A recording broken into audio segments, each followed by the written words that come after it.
I walked into my ex-husband's wedding with my head held high. They'd deliberately placed my name card at the back corner, a final insult.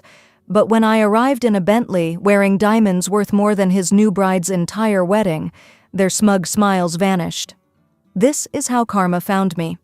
If you've ever been betrayed by the people who promised to love you, this story is for you. Stay until the end because the revenge is absolutely satisfying. Hit subscribe, you won't regret it. Now, let me take you back to where it all started. I met Brandon at a charity event 3 years ago. He was everything I thought I wanted. Charming, successful, confident. He owned a chain of luxury car dealerships and moved through life like he owned every room he entered. When he pursued me, I felt chosen. Special. He sent flowers to my office every day for 2 weeks. He took me to the finest restaurants. He made me feel like I was the only woman in the world. Looking back now, I realize that was his talent, making you feel seen until you were no longer useful. We married 6 months later. It was a love marriage, against the subtle disapproval of his family. His mother, Margaret, barely smiled during the ceremony. His sister, Patricia, made comments about my simple background throughout the reception. His father, Gregory, didn't even toast to our happiness. But I was so in love with Brandon that I convinced myself they'd warm up to me eventually. I was wrong about so many things. The first month was paradise. Brandon was attentive, loving, everything a newlywed husband should be. But by the second month, he started coming home late. No explanations, just vague mentions of business meetings. By the third month, his mother moved into our guest house. She said it was temporary. It wasn't. That's when my real nightmare began. Margaret criticized everything I did. My cooking was too bland. My cleaning wasn't thorough enough. My clothes were inappropriate for a woman of Brandon's status. I tried harder. I enrolled in cooking classes. I hired organizers to help me maintain the house perfectly. I bought expensive clothes I couldn't really afford. Nothing was ever good enough. And Brandon? He said nothing, never defended me, never told his mother to back off. He just watched as she slowly dismantled my confidence piece by piece. Patricia visited daily. She took photos of me doing housework and posted them online with captions like, "Cinderella works hard for her prince." She mocked my education, my job before marriage, my family. The comments from their wealthy friends were cruel. I became a joke in their social circle. When I begged Brandon to make her stop, he told me I was being too sensitive, that I needed to develop thicker skin if I wanted to be part of his world. 6 months into our marriage, everything changed. Brandon came home drunk one night and started yelling at me for embarrassing him at a business dinner. I had asked a colleague's wife about her children. Apparently she was struggling with infertility, and I'd unknowingly touched a sensitive topic. He grabbed my arm so hard it left bruises, dark purple marks that I had to cover with long sleeves in summer. When I cried, he told me I'd made him do it, that if I wasn't so stupid, he wouldn't have to correct me. The abuse became regular. He'd push me against walls, throw things near my head, call me worthless, stupid, a burden he regretted taking on. His family knew. They had to know. Margaret walked in once when he was screaming at me, saw the fear in my eyes, and simply turned around and left. Patricia once saw a bruise on my neck and laughed, saying I probably walked into a door because I was so clumsy. Then I found the messages. Christine, his colleague at the dealership, beautiful, confident, from a wealthy family that made even Brandon's family seem middle class. The texts were explicit. They'd been having an affair for months. When I confronted him with shaking hands and tears streaming down my face, he slapped me. It was the first time he'd hit my face. I tasted blood. My lip was split. And all he said was, "You made me do this. Stop going through my phone." I wanted to leave. God, I wanted to run. But I had nowhere to go. I'd quit my job when we married because Brandon said his wife shouldn't work. I'd lost touch with friends because he said they were jealous of our lifestyle. My family lived in another state, and I was too ashamed to tell them the truth. I was trapped in a golden cage with a monster. The final betrayal came on a Tuesday afternoon. I came home early from a doctor's appointment. I'd been having panic attacks and needed medication. I walked into our living room to find Brandon, Christine, Margaret, Patricia, and Gregory all sitting together. There were wedding magazines on the coffee table, engagement rings in a jewelry box. They were planning Brandon's engagement to Christine while he was still married to me. Patricia saw me first. She didn't even look surprised. "Oh, you're here. We were just discussing Brandon's real future." The words hit me like physical blows. Margaret smiled, actually smiled, and said, "Christine will make a proper wife for our son." Brandon didn't even have the decency to look ashamed. He stood up, walked to the desk, and came back with papers. Divorce papers. He threw them at my feet like I was garbage. "Sign them," he said coldly. "We're done." Gregory leaned forward with that same cruel smile his son had perfected. "You'll get nothing. We have excellent lawyers. That prenup you signed protects our family assets." I remembered that prenup. Brandon had presented it 2 days before our wedding, saying it was just a formality, that it was romantic because it proved I loved him for him, not his money. I'd signed it without reading it carefully, trusting the man who claimed to love me. Christine looked at me with such smugness. "Some women just can't keep a man," she said, examining her manicured nails. I felt something break inside me that wasn't my heart, that had broken months ago. It was my fear. I was suddenly more angry than scared. That night, Brandon got violent again when I refused to sign immediately. He wanted me gone, and I was being difficult by asking for time to get a lawyer. I locked myself in the bathroom and called the only person I could think of, Jake, a friend from college I hadn't spoken to in years. He answered on the second ring. I don't remember what I said, but I remember him saying, "Stay where you are. I'm coming to get you." But I couldn't wait. I was too afraid of what Brandon would do. I climbed out the bathroom window, took only my documents and a few clothes, and ran. I went to a hotel using the one credit card that was in my name. The next morning, I went to court alone. I filed for divorce citing abuse. I had photos of bruises on my phone. I had hospital records from when he'd pushed me down the stairs and I'd told the doctor I'd tripped. I had everything I needed to prove what he'd done. Brandon's lawyers were vicious. They painted me as a gold digger, an unstable woman making false accusations to get money. The judge saw through some of it, but the prenup held. I walked away from that marriage with $3,000, my clothes and scars that weren't all visible. I left the city the same day the divorce was finalized. I couldn't breathe in that place anymore. I moved to a smaller city 3 hours away where nobody knew my name or my story. I rented a tiny apartment that smelled like old carpet and had water stains on the ceiling. It was the most beautiful place I'd ever lived because it was mine. Safe. Free. But freedom doesn't pay rent. I needed a job, and my business degree felt useless. I'd been out of work for over a year. No recent experience, no references I could use without explaining why I'd left. After 2 weeks of rejection, I finally got hired as a waitress at a hotel restaurant, the Grand Sterling Hotel. It was upscale, which meant good tips but demanding customers. My feet ached every night. I'd go home and cry from exhaustion and humiliation, but I was surviving. That's what I told myself every morning. "You're surviving, Valeria. That's enough for now." 3 months into the job, on a busy Friday night, I was serving table 12 when I heard a familiar voice. "Valeria? Is that really you?" I turned around and felt my world tilt. Adrian, my best friend from college. The quiet, brilliant guy who'd always been there with notes when I missed class, coffee when I was stressed, and encouragement when I doubted myself. We'd lost touch after graduation when he moved to start his tech company, and I'd gotten swept up in my relationship with Brandon. He didn't look that different, still had kind eyes and that gentle smile, but everything else had changed. The expensive suit, the confident posture, the watch that probably cost more than my car used to be worth. I tried to smile and take his order like he was any other customer, but my hands were shaking. He noticed. Of course he noticed. Adrian always noticed everything. He waited until my shift ended at 11. He was sitting in the lobby, working on his laptop. "Can we talk?" he asked. "Please?" We went to a 24-hour diner down the street. I ordered coffee I didn't drink. He ordered pie he didn't eat. And then he asked the question I'd been dreading. "What happened to you, Valeria?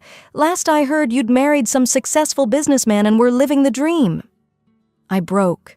Right there in that diner booth, I told him everything. The abuse, the affair, the cruel family, the divorce, the escape. I cried so hard I couldn't breathe properly.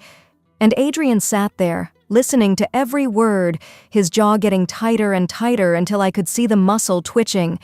When I finally finished, he was quiet for a long moment. Then he said, "I'm going to help you. And before you say no, let me explain." That's when I learned the truth about Adrian. His tech company hadn't just succeeded, it had exploded. He'd developed software for hotel management systems that was now used internationally. He was worth billions. Billions. The quiet boy who used to share his sandwich with me because I'd spent my lunch money on textbooks was now one of the most successful entrepreneurs under 40, and he'd never married, never even had a serious relationship. "I was always too busy," he said, not meeting my eyes, "and maybe waiting for the right person." He offered me a job the next morning, head of hospitality consulting for his company. It wasn't charity, he insisted. He needed someone who understood both the business side and the customer service side of hotels, someone he could trust. I refused at first. My pride was one of the few things I had left, but Adrian was persistent. "Let me help you rebuild," he said. "You deserve so much better than serving people who don't even see you." I started working for Adrian's company a week later. The job was challenging but fulfilling. I was good at it, better than I'd expected. Adrian was supportive but professional, though I caught him watching me sometimes with an expression I couldn't quite read. We had regular meetings that turned into long lunches, business dinners that felt almost like dates, late-night strategy sessions where we'd talk about everything except work. Slowly, I started feeling like myself again, the Valeria who laughed easily, who had opinions and ideas, who wasn't afraid of making mistakes. 3 months into my new life, I got the mail delivery at the office, an expensive cream envelope with elegant calligraphy, Brandon and Christine's wedding invitation. My hands went numb. I opened it with shaking fingers. The invitation was pretentious, gold lettering, embossed flowers, a weekend-long celebration at the most exclusive hotel in my old city. But it was the note inside that made my vision blur. Christine's handwriting. "Hope you can make it. We'd love for you to see how happy we are." There was a seating card, table 47. I didn't know the venue, but I knew what that meant. The back corner, near the kitchen doors and the bathrooms, the table they put people they had to invite but didn't actually want there. It was deliberate, calculated, one final humiliation. I had a panic attack right there in my office. I couldn't breathe. My chest felt like it was caving in. The room spun. I heard Adrian's voice from far away, felt his hands on my shoulders, guiding me to sit down. He got me water, talked me through breathing exercises, and when I could finally speak, I showed him the invitation. His face went completely still, that calm, dangerous still that meant he was furious. "They want to humiliate you," he said quietly. "They're not done hurting you." I nodded, tears streaming down my face. "I won't go," I whispered. "I won't give them the satisfaction." Adrian was quiet for a moment, studying the invitation like it was a battle plan. Then he looked at me with an intensity I'd never seen before. "What if you did go, but not as broken Valeria, as someone they can't touch anymore?" That evening, Adrian took me to dinner at the most exclusive restaurant in the city. He was nervous, I realized. Adrian, who commanded boardrooms full of executives, was nervous. "I have an idea," he said. "It's crazy, but hear me out." He took a deep breath. "Go to that wedding, but go as my wife." I stared at him. "What?" "Adrian, that's—" He held up his hand. "We'll pretend, just for the wedding. Let me help you show them that you're not just surviving, you're thriving, you're loved, you're valued." His voice dropped softer. "And maybe it doesn't have to be completely pretend, at least not for me." The confession hung between us. I saw the truth in his eyes. He'd been in love with me, possibly for years. "I've loved you since college," he admitted. "I was just too scared to say anything. Too afraid of ruining our friendship. When you married Brandon, I told myself to move on.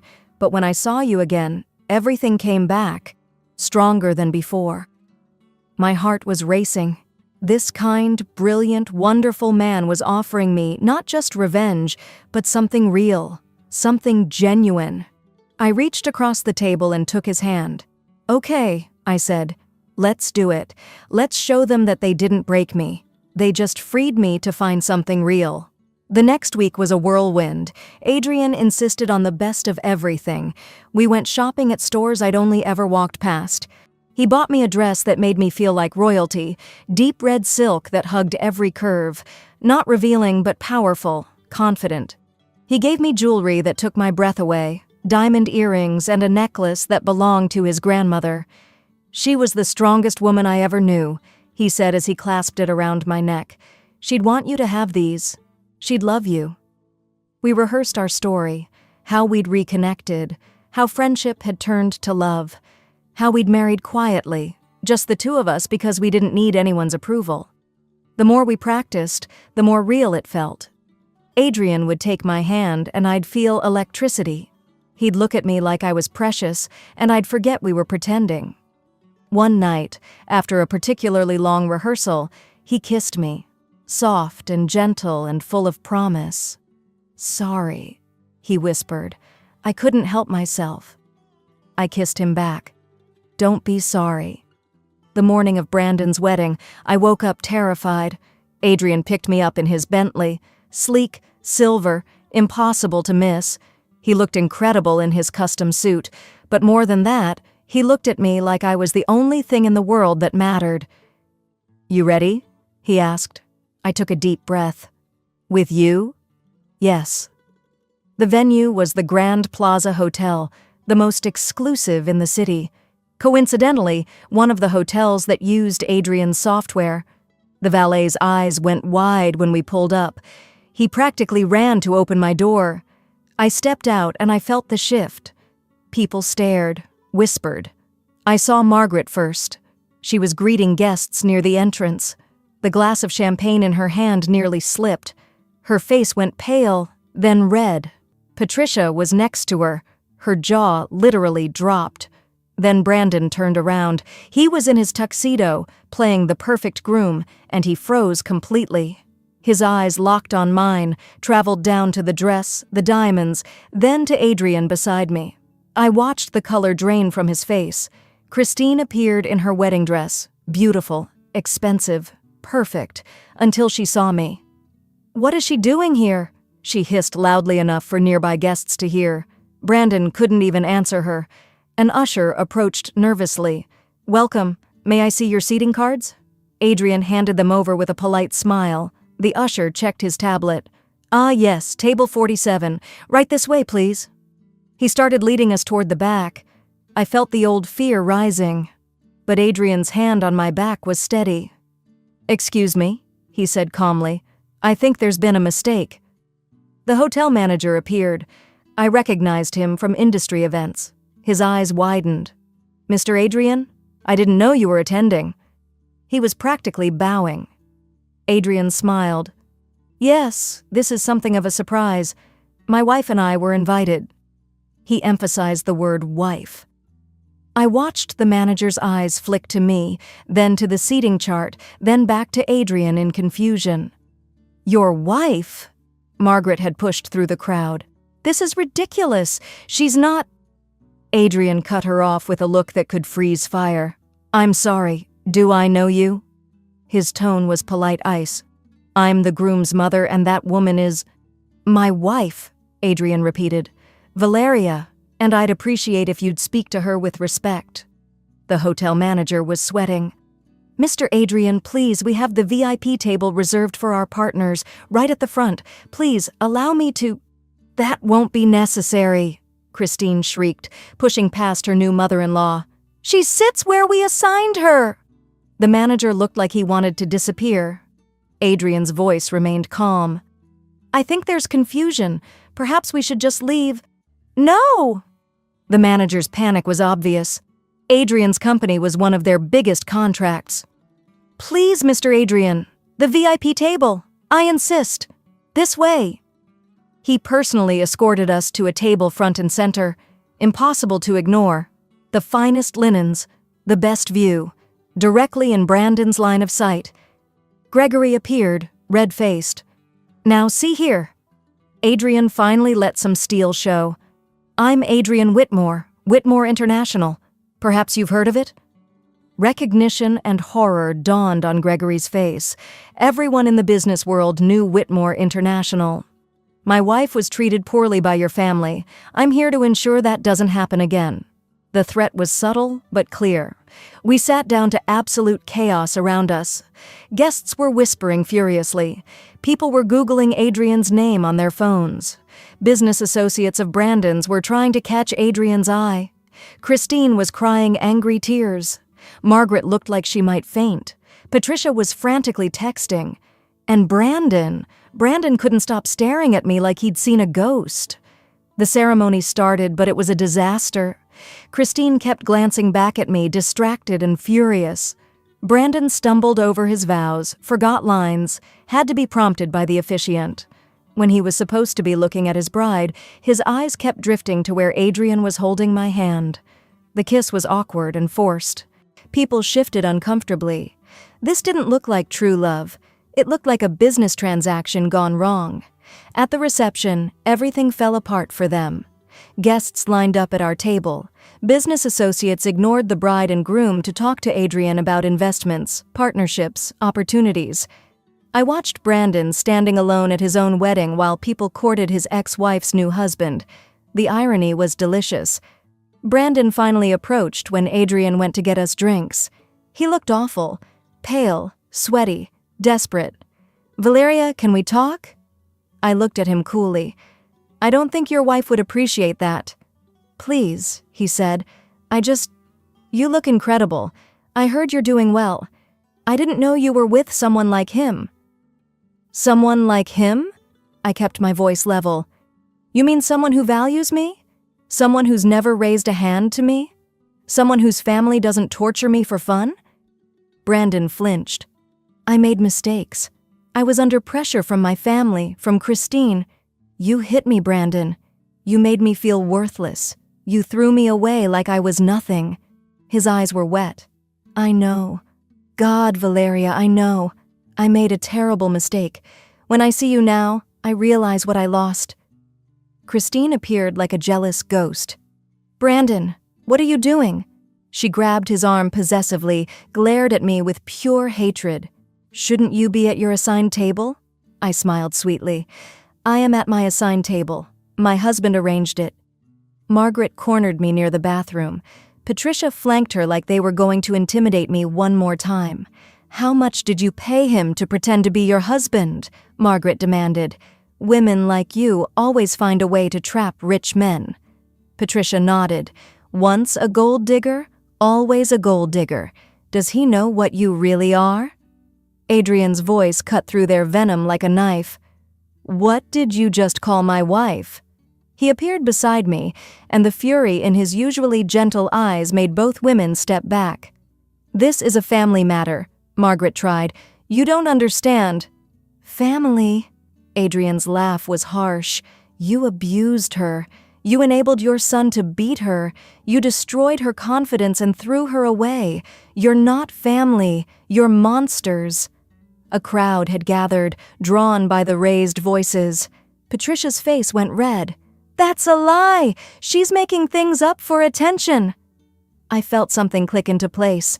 The fear I'd carried for so long evaporated. "Am I?" I asked quietly, then louder. "Am I making it up, Patricia?" I walked toward the stage. The best man had just finished his toast. I took the microphone before anyone could stop me. The room went silent. Christine stood up. "Absolutely not! This is my wedding!" Adrian was beside me instantly. "Let her speak," he said to the room. His voice carried authority that even the bride couldn't override. "I want to congratulate the happy couple," I began. Polite, uncertain applause. "Brandon and I were married once. You all know that. What you don't know is why our marriage ended." Brandon stood, his face white. "Valeria, don't do this." 6 months. That's how long it took for him to show who he really was. I pulled out my phone, connected it to the display screen. He hit me, not once, multiple times. I have the hospital records, police reports, photos. The images appeared on the screen behind me, bruises on my arms, a split lip, my swollen eye, documentation with dates, all during my marriage. The gasps from the crowd were audible. People pulled out their phones, taking pictures of the evidence. His mother knew, I continued. Margaret made a choking sound. She walked in on his violence and did nothing. His sister posted humiliating photos of me online. Patricia's Instagram handle appeared on the screen, posts mocking me, calling me pathetic, laughing at my pain. His father threatened me with lawyers to ensure I left with nothing. "This is slander," Gregory shouted. "We'll sue." I smiled coldly. "Please do. I'd love to present all of this evidence in court, including the messages between Margaret and Christine planning how to get rid of me so Christine could take my place." The screenshot appeared. Text messages between Margaret and Christine, dated during my marriage, discussing Brandon's affair and how to remove the obstacle. The room erupted. Guests were standing, talking loudly, looking at the family with disgust. Business associates were leaving their tables, heading for the exits. Christine was screaming at Brandon to do something, but Brandon just stood there, looking at the photos of what he'd done to me, unable to deny any of it. I walked directly to him. The room held its breath. "You wanted to humiliate me today. You put me in the back corner, hoping I'd slink in and out, reminded of my place." I was right in front of him now. "But I don't need revenge, Brandon. The truth is enough." I turned to Christine. "You didn't win anything. You inherited my nightmare. When you stop being perfect, when you make him angry, when his family decides you're not good enough, you'll understand what I survived." Then I slapped him, hard. The sound echoed through the silent room. "That's for every bruise, every insult, every time you made me feel worthless." Security started moving, but Adrian held up a hand. The hotel manager, watching everything, signaled them to stop. "Let her finish," he said quietly. Adrian took the microphone. "I've known Valeria since college. Brilliant, kind, genuine. When I found her again, broken by this family, working as a waitress to survive, I wanted to destroy you all." His eyes swept the family. "But Valeria taught me something better. She taught me that the truth is more powerful than revenge." He turned to me, and his voice softened. "We came here today pretending to be married, a plan to show them you'd moved on. But standing here now, I don't want to pretend anymore." He got down on one knee. The crowd gasped. He pulled out a ring box. This wasn't part of any plan. "Valeria, I've loved you since college. I let you go once because I was too scared to tell you. I won't make that mistake again. Will you marry me? For real this time. Not for revenge, not to prove anything, but because I love you with everything I am." I was crying, but this time they were good tears, happy tears. "Yes," I whispered, then louder, "Yes, I'll marry you." He stood, slipped the ring on my finger, and kissed me. Really kissed me. The kind of kiss that tells everyone watching that this is real love. The room erupted in applause, for us. Not for the bride and groom, for us. Christine was screaming, "This is my wedding, my day." But guests were already leaving, coming to congratulate us instead. Brandon's business associates were literally walking out, several stopping to shake Adrian's hand and pointedly ignoring the groom. Margaret was crying, her makeup running. Patricia was on her phone, probably seeing the social media explosion, hashtags about the abusive family already trending. We left hand in hand, walked out of that disaster to Adrian's Bentley. Behind us, I heard Christine's meltdown, Brandon's silence, the family's ruin. I didn't look back. "I can't believe you just proposed," I said once we were in the car. Adrian smiled, bringing my hand to his lips. "I can't believe you said yes. I love you, Valeria. I've always loved you." "I love you too," I said, and meant it completely. "Thank you for seeing me when I couldn't see myself." 6 months later, we married for real. Small ceremony, just close friends and people who actually loved us. No pretense, No games, just truth and love and the beginning of something beautiful. Brandon's business suffered after his abuse went public. Several partners dropped him. Christine filed for divorce within a year. Apparently, she discovered what I'd meant about inheriting my nightmare. The family's reputation never recovered. But that's not my story anymore. My story is the life I built with Adrian, the company we grew together, the happiness we found, the healing that came from being truly valued. They tried to bury me, but they didn't know I was a seed, and seeds always find a way to grow. If this story gave you chills, hit that like button. If you've ever been underestimated or abused and came back stronger, drop a comment. I want to hear your story. Subscribe because we're just getting started with stories of powerful revenge and redemption. Remember, your comeback will always be stronger than their setback. See you in the next one, and thank you for letting me share my truth.